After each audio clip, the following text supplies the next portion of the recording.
Assalamualaikum warahmatullahi wabarakatuh. Perkenalkan, nama saya Zahra Aulia Ramadhani dengan NIM B119173 dari kelas C. Di video ini, saya akan mempresentasikan hasil dari jawaban yang saya dapatkan dari tugas perkuliahan 5 tentang Sistem Ekonomi Nasional dan perkuliahan 6 tentang Demokrasi Ekonomi, di mana video presentasi ini merupakan salah satu syarat untuk memenuhi nilai ujian tengah semester mata kuliah Hukum dan Ekonomi yang diampu oleh Bapak Ageng Triganda SH MKN. Tanpa berlama-lama, langsung saja masuk ke pembahasan materi.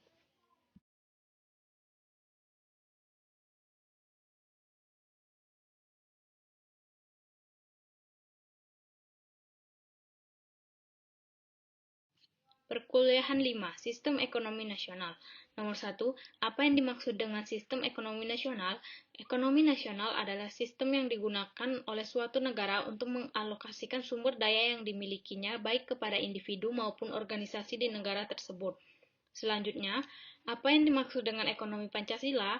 Ekonomi Pancasila merupakan hal isi dari sistem ekonomi Indonesia yang telah diamanatkan dalam Konstitusi Undang-Undang Dasar 1945.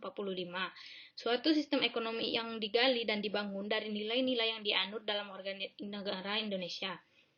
Beberapa prinsip dasar yang berada tersebut selang lain berkaitan dengan prinsip kemanusiaan, nasionalisme ekonomi, demokrasi ekonomi yang dibentuk dalam ekonomi kerakyatan dan keadilan.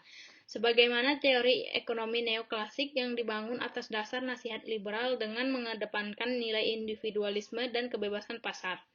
Sistem ekonomi Pancasila juga dibangun atas dasar nilai-nilai yang hidup dalam warga Indonesia, yang dapat bersumber dari nilai-nilai agama, kebudayaan, adat istiadat, atau norma-norma yang membentuk perilaku ekonomi warga Indonesia. Ekonomi Pancasila sebenarnya adalah teori dan sistem ekonomi yang mempunyai tujuan menggantikan perekonomian kolonial dijadikan nasional. Karena itu, untuk membumikan ekonomi Pancasila diperlukan pemahaman hakikat perekonomian kolonial dalam wacana ontologis.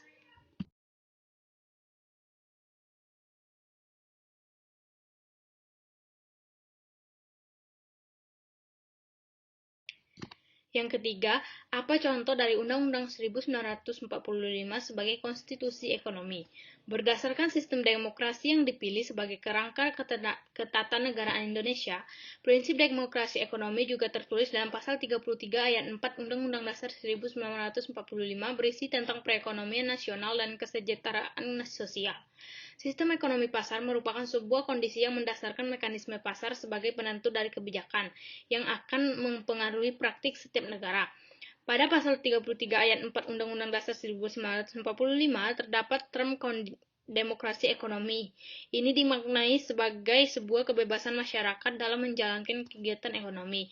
Pada frase berikutnya, pada pasal dan ayat yang sama, dimaknai sebagai sebuah optimisme yang dibangun dalam mempercepat peningkatan kesejahteraan masyarakat dengan prinsip kebersamaan, efisiensi, berkeadilan, berkelanjutan, berwawasan lingkungan, kemandirian, serta dengan menjaga keseimbangan kemajuan dan kesatuan ekonomi nasional. Hal ini menunjukkan bahwa ekonomi pasar tidak boleh berjalan sendiri, perlu dikontrol dan harus diatur oleh negara serta masyarakat sipil. Peran negara dalam kerangka ekonomi nasional dapat dilihat berdasarkan pasal 23, pasal 27 ayat 2, pasal 33 dan pasal 34. Peran negara dalam sistem ekonomi kerakyatan antara lain meliputi 5 hal sebagai berikut: memperkuat jati diri koperasi, pengaturan bank sentral, hal keuangan, pengawasan, mengembangkan BUMN, memastikan pemanfaatan bumi, air, dan segala kekayaan yang terkandung di dalamnya sebagai sebesar-besarnya kemakmuran rakyat, memenuhi hak setiap warga negara untuk mendapat pekerjaan dan penghidupan yang layak, serta memelihara fakir miskin dan anak telantar. Yang keempat, menurut saudara, bagaimana sistem ekonomi nasional hari ini? Menurut saya, ekonomi Indonesia saat ini dinilai telah bergeser terlampau jauh menuju ekonomi pasar yang berkarakter liberal dan memberi kesempatan yang besar untuk kapitalisme hidup panjang di Indonesia. Pergantian sistem ekonomi nasional ini mengalami banyak hambatan terutama karena struktur perekonomian masa kolonial yang banyak ditopang oleh perusahaan asing, sehingga pelaksanaan peningkatan ekonomi bagi pribumi agak sulit. Oleh karenanya, upaya peningkatan dan perekonomian secara merata dan menyeluruh perlu dilaksanakan. Pembangunan perekonomian Indonesia perlu mengarah pada pembangunan ekonomi baru dengan meningkatkan perusahaan kelas menengah yang mampu menopang dan meningkatkan perekonomian nasional. Sayangnya, dalam pelaksanaannya banyak dijumpai penyalahgunaan sehingga aplikasinya kurang maksimal dan membuat banyak pengusaha mengalami kerugian. Kendati demikian, pemerintah terus mengembangkan upaya pembangunan perekonomian Indonesia yang diwujudkan dalam program sebuah perencanaan pada periode 5 tahun ke depan yang diterapkan pada tahun 1956 sampai 1960. Upaya ini bertujuan untuk mendorong terbentuknya perusahaan-perusahaan baru yang termasuk industri besar dan bergerak dalam sektor publik yang diharapkan mampu meningkatkan perekonomian nasional. Selain itu, ada upaya pembangunan sistem ekonomi nasional dengan cara nasionalisasi perusahaan asing di Indonesia. Hal ini dilakukan dengan pencabutan hak milik perusahaan Belanda atau negara lainnya dan menjadikan perusahaan tersebut sebagai hak milik Republik Indonesia.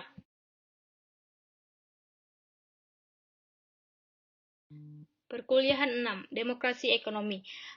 Apa yang dimaksud dengan demokrasi ekonomi? Di dalam sistem ekonomi yang menjamin demokrasi ekonomi, maka tiap-tiap warga negara berhak atas pekerjaan dan penghidupan yang layak. Pasal 27.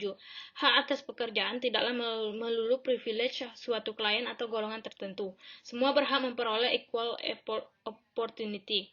Akan tetapi, manakala ia jatuh terlantar menjadi fakir miskin, maka naluri kemanusiaan kita sesuai jiwa Pancasila menugaskan kepada negara untuk memelihara mereka yang terlantar itu. Pasal 34. Prinsip demokrasi ekonomi juga menjelma dalam pasal 33, yaitu perekonomian disusun sebagai usaha bersama berdasar atas azas kekeluargaan. Di sini, dalam penjelasan tentang UUD, menonjol tekanan pada masyarakat. Produksi dikerjakan di bawah pimpinan atau pemilikan anggota-anggota masyarakat.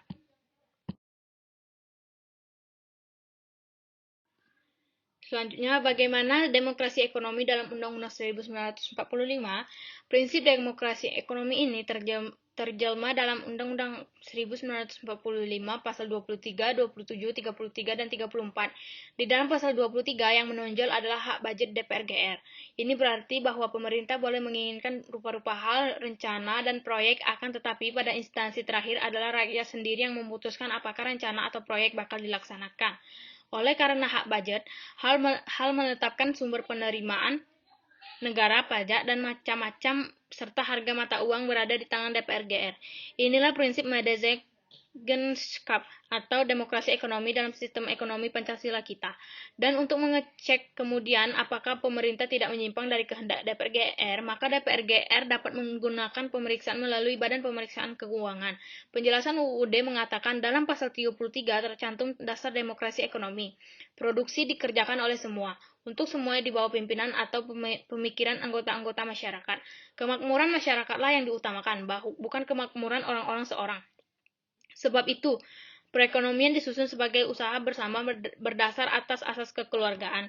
Bangun perusahaan yang sesuai dengan itu adalah koperasi. Perekonomian berdasar atas demokrasi, kemakmuran bagi semua orang. Sebab itu, cabang-cabang produksi yang penting bagi negara dan yang menguasai hidup orang banyak dikuasai oleh negara. Kalau tidak, tumpuk produksi jatuh ke tangan orang-orang yang banyak ditindasinya. Hanya perusahaan yang tidak menguasai hajat hidup orang banyak boleh ada di tangan orang-orang.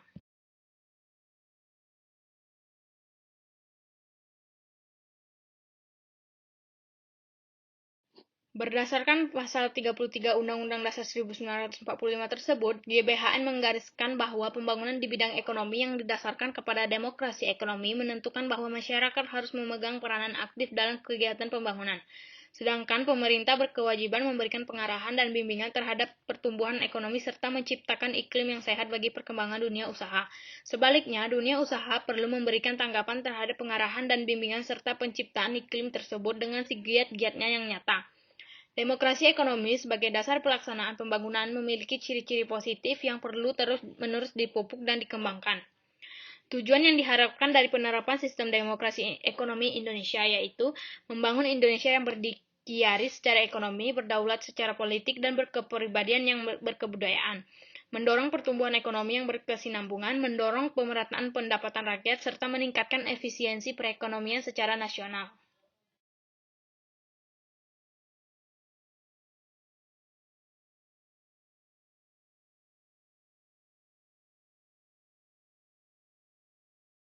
Berikutnya adalah kelebihan dari sistem ekonomi demokrasi. Yang pertama ialah segala pekerjaan dan juga sejumlah masalah perekonomian dikendalikan pemerintah sampai-sampai dalam urusan ini pemerintah bakal mudah mengerjakan suatu pemantauan terhadap jalannya kehidupan perekonomian.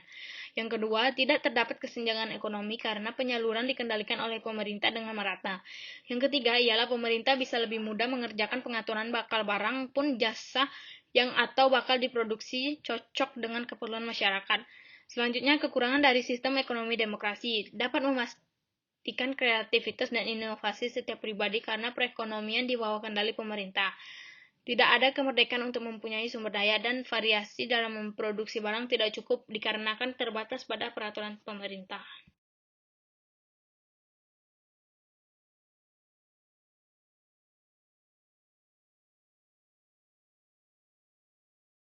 Baiklah, sekian hasil presentasi dari saya mengenai sistem ekonomi nasional dan demokrasi ekonomi. Mohon maaf apabila terdapat kesalahan dan kekurangan selama video presentasi berlangsung. Lebih dan kurangnya saya ucapkan wabillahi taufiq wal hidayah. Wassalamualaikum warahmatullahi wabarakatuh.